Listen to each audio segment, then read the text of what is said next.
Bismillahirrahmanirrahim. Assalamualaikum warahmatullahi wabarakatuh. Alhamdulillah, wassalatu wassalamu ala rasulillah, wala hawla wala quwwata illa billahil aliyyil azim. Asyhadu an la ilaha illallah wa asyhadu anna Muhammadan abduhu wa rasuluh. Rabbi shrah li sadri wa yassir li amri wahlul 'uqdatam min lisani yafqahu qawli, amma ba'd. Jamaah salat zuhur Masjid Al-Mahkamah yang dirahmati Allah Subhanahu wa taala. Puji dan syukur kita panjatkan kehadirat Allah. Berkat hidayah dan rahmatnya kita sama-sama pada siang hari yang berbahagia ini dapat kembali hadir memenuhi panggilan Allah Subhanahu wa taala, dan sejenak kita berkumpul di tempat yang mulia ini, sama-sama kita meluangkan waktu mendengar hadis Rasulullah sallallahu alaihi wasallam. Mudah-mudahan waktu yang kita lewatkan di kesempatan yang berbahagia ini terhitung sebagai amal ibadah dan menjadi asbab turunnya rahmat Allah Subhanahu wa taala kepada kita semua. Amin ya rabbal alamin.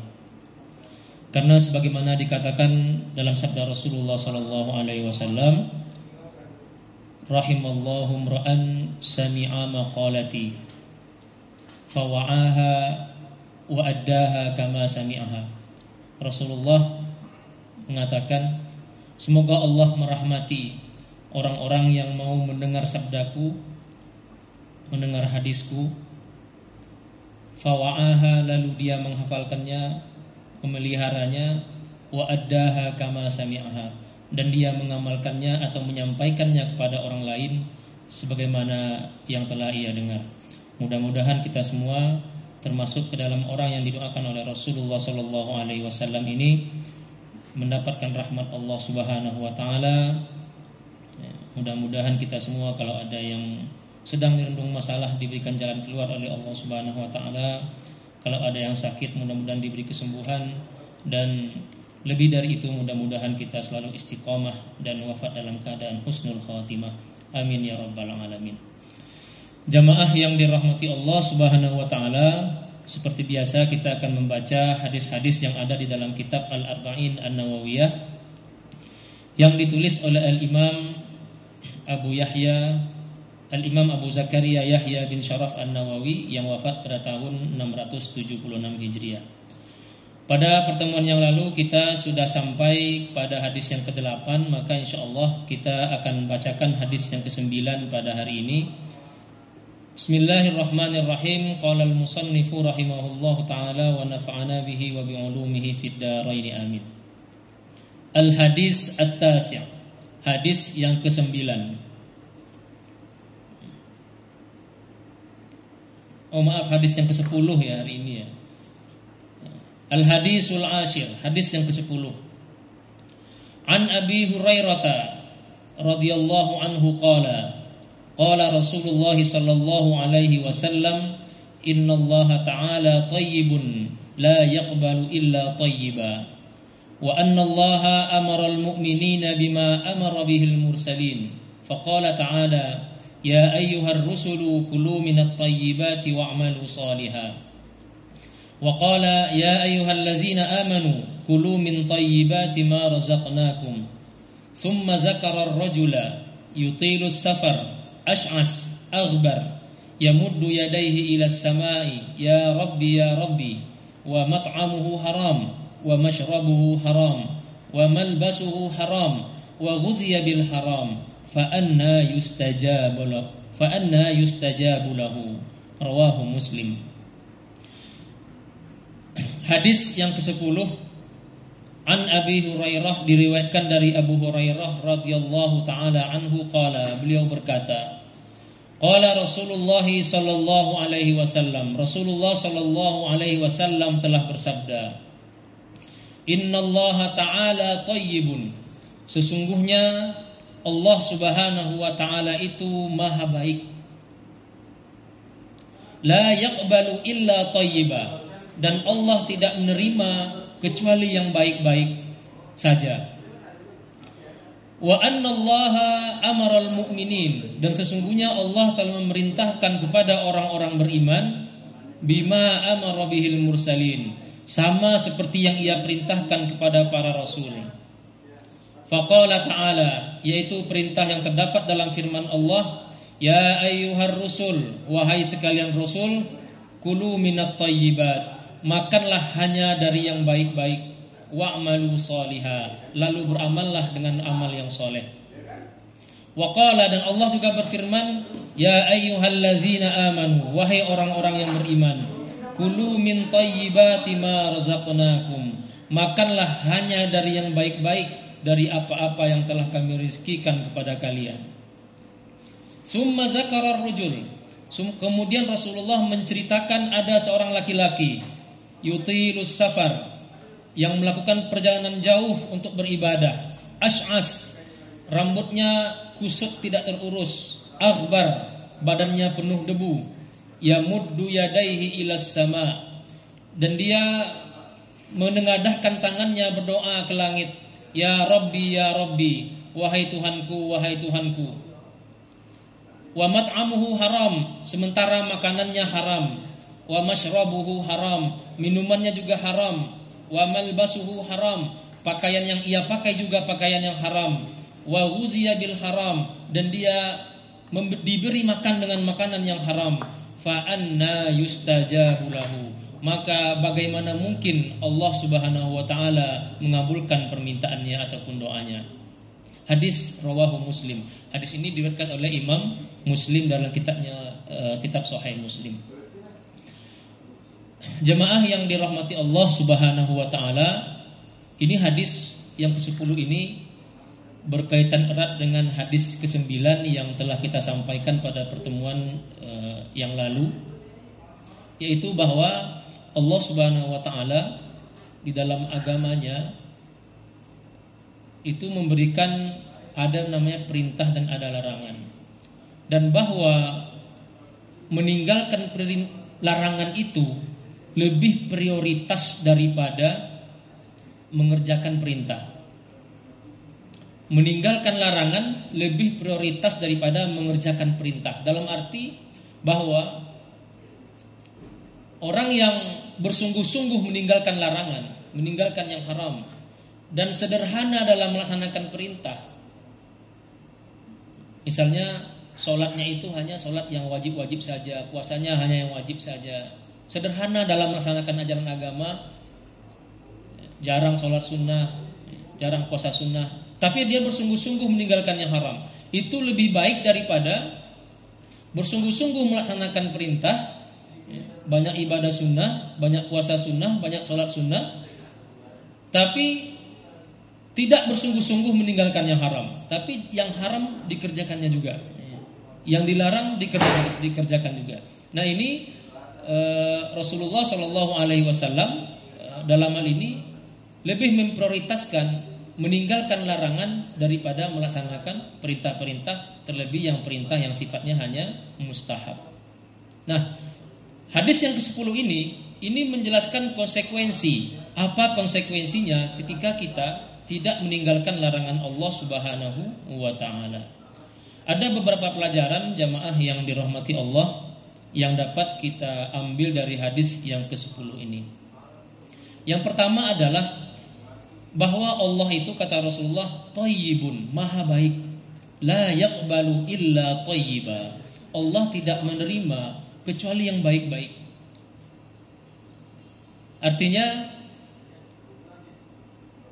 kata Syekh Muhammad Dib Al-Bugha, la yaqbalu illa thayyiba ini, Allah hanya menerima yang baik-baik dari segala hal, dari ibadah kita, dari amal kita, dari sedekah kita, tidak akan diterima Allah Subhanahu wa taala kecuali itu dari yang baik. Maka ketika kita bersedekah misalnya dari yang buruk, dari yang haram, itu tidak akan diterima oleh Allah Subhanahu wa taala. Bahkan ketika kita beramal ibadah dengan harta yang haram, itu seakan-akan kita menghina Allah Subhanahu wa taala. Karena pada hakikatnya Allah itu tidak butuh kepada ibadah kita. Allah itu tidak butuh kepada sedekah kita. Allah itu tidak butuh kepada infak kita. Allah tidak butuh kepada wakaf kita. Kitalah sebenarnya yang butuh kepada Allah Subhanahu wa taala. Innallaha ghaniyyun 'anil 'alamin. Allah itu maha kaya. In takfuru antum wa man fil ardi jami'an. Kata Allah, walaupun seluruh penduduk dunia ini kafir, itu tidak ada masalah bagi saya, kata Allah Subhanahu wa taala. Oleh karena itu, innallaha thayyibun. Allah itu maha baik, la yaqbalu illa thayyiba. Tidak akan menerima kecuali yang baik-baik. Jangankan Allah ya, manusia saja, raja misalnya, datang kita kepada seorang raja, kita bawa hadiah buah-buahan, tapi buah-buahannya busuk misalnya. Jamaah yang dirahmati Allah Subhanahu wa taala. Kita bawa persembahan oleh-oleh kepada seorang penguasa, pada presiden misalnya. Bawa tapi yang kualitasnya buruk. Apakah itu akan diterima oleh itu manusia ya? Apalagi ini kepada Allah Subhanahu wa taala. Innallaha thayyibun la yaqbalu illa thayyiba. Mari kita tanamkan di dalam diri kita bahwa Allah itu maha baik dan tidak akan menerima kecuali yang baik-baik. Oleh karena itu jamaah yang dirahmati Allah Subhanahu wa taala, Rasulullah menjelaskan perintah Allah kepada para nabi sama perintahnya kepada kita. Allah berfirman dalam Al-Qur'an, ya ayyuhar rusul, wahai para nabi, kulu minat thayyibat wa'malu sholihah. Makanlah hanya dari yang baik-baik, baru beramal soleh. Jadi syarat amal soleh itu pertama, konsumsilah yang baik-baik, yang halal. Barulah amal soleh kita bernilai di sisi Allah Subhanahu wa ta'ala. Bersedekah itu adalah amal soleh. Tapi syaratnya adalah apa yang kita sedekahkan itu adalah yang baik, bukan hasil dari maksiat kepada Allah Subhanahu wa ta'ala. Oleh karena itu Syekhuna Ali Jum'ah itu mengatakan, orang yang ragu was-was apakah di dalam hartanya itu bercampur yang halal dengan yang haram misalnya. Orang yang merasa was-was apakah di dalam hartanya itu ada hal yang haram atau yang syubhat, maka dia dianjurkan untuk bersedekah sebanyak-banyaknya.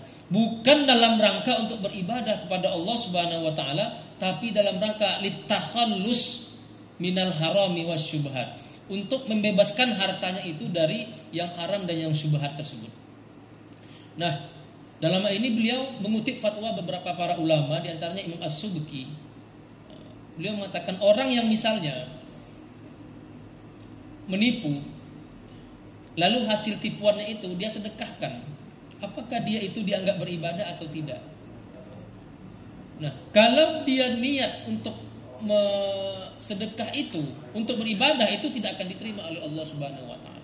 Tapi kalau dia berniat berinfak itu untuk takhallus, membebaskan hartanya dari yang syubhat dan dari yang haram, maka mudah-mudahan nilai takhallus itulah yang bernilai di sisi Allah Subhanahu wa taala. Nah, adapun pahalanya kata beliau itu dikembalikan oleh Allah kepada siapa pemilik sebenarnya dari harta tersebut. Orang yang menipu lalu dia bersedekah dari hasil menipu, maka pahalanya bukan dia yang dapat, tapi orang yang telah ditipu oleh orang tersebut. Nah, jemaah yang dirahmati Allah Subhanahu wa taala, ini pelajaran yang pertama, bahwa Allah itu maha baik dan tidak menerima kecuali yang baik-baik. Yang kedua, dalam hadis ini ada anjuran bagi kita untuk berdoa, ya. Karena di dalam hadis ini Rasulullah Shallallahu Alaihi Wasallam mengatakan, summa zakarar rajul yutilus safar. Rasulullah menceritakan tentang seorang laki-laki yutilus safar, yang melakukan perjalanan jauh untuk jihad, untuk haji, untuk umrah, ash'as, sehingga saking kuatnya dia beribadah, rambutnya tak terurus, rambutnya menjadi kusut, akhbar, bahkan badannya pun menjadi tak terurus, penuh debu. Artinya Rasulullah menggambarkan orang yang sangat kuat dalam beribadah. Yamuddu yadaihi ilas sama, dia menengadahkan tangannya ke langit, berdoa, ya Rabbi, ya Rabbi, ya Allah, ya Allah. wahai Tuhanku, wahai Tuhanku. Ya. Wa mat'amuhu haram, sementara apa yang dia makan haram. Wa mashrabuhu haram, apa yang dia minum haram. Wa malbasuhu haram, pakaian dia pakai juga haram, hasil dari yang tidak halal. Wa ghuziya bil haram, makanan yang masuk ke tubuhnya juga haram. Fa anna yustajabu lahu, bagaimana itu bisa dikabulkan oleh Allah Subhanahu wa taala.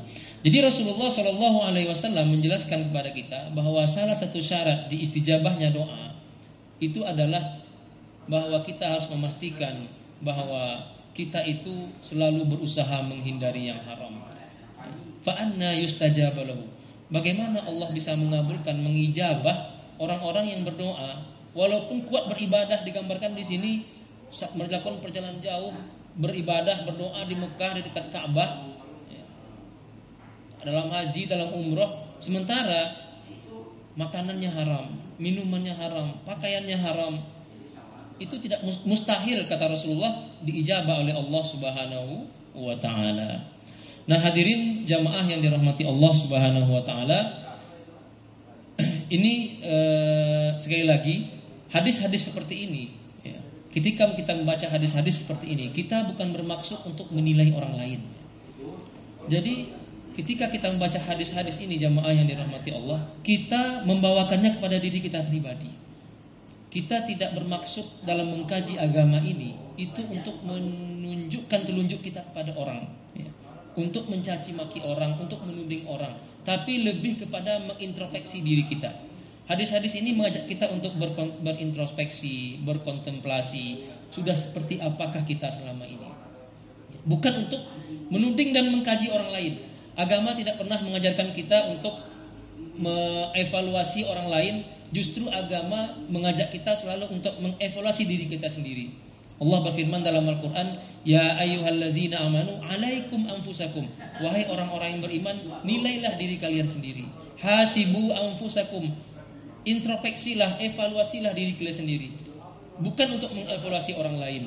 Oleh karena itu jamaah yang dirahmati Allah Subhanahu wa taala, sekali lagi maksud kita menyampaikan hadis ini adalah mari kita mengevaluasi diri kita. Mudah-mudahan kita selalu menjadi hamba yang berusaha untuk menjadikan apa yang kita makan, apa yang kita minum, apa yang kita pakai, semuanya berasal dari yang halal, sehingga Allah Subhanahu wa taala menerima amal ibadah kita dan mengijabah seluruh doa-doa kita.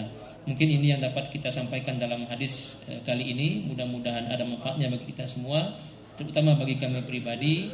Usikum nafsi bittaqwallah. Lebih dan kurang saya mohon maaf. Wassalamualaikum warahmatullahi wabarakatuh.